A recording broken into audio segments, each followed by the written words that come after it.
Don Anton Attard, saċerdot ta' 58 sena mix-xara għawdex u mimli b'enerġija żagħżugħa kien wieħed mill-eluf ta' atleti li pparteċipaw fl-44 edizzjoni tal-Gozo Half Marathon.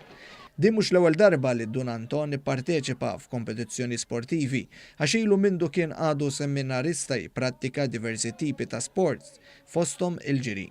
Ma' One News, Don Anton semma żewġ affarijiet li lilu ituh kuraġġ biex jibqa' jipprattika l-isport. U l-kuraġġ li għatini huma żewġ affarijiet. L-ewwel nett minħabba saħħti biex ikun dejjem fit, u t-tieni biex inħaġġeġ lil ħaddieħor bħal żgħażagħ u oħrajn li aħjar jedew fl-isports milli fl-alkohol, fid-droga jew f'affarijiet oħra.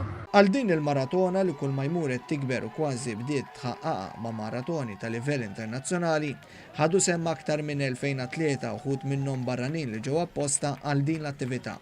Din il-maratona li bdija saċerdot Xari tiġi mtella minn grupp ta' żgħażagħ dedikati li ta' kull sena jagħmlu minn kollox sabiex ipoġġu l din l-attività fil-quċċata. Din is-sena l-ewwel darba ġiet organizzata l-ġirja tal-10 km bl-iskop ewlieni jkun sabiex jintlaħaq il-livell Ewropew.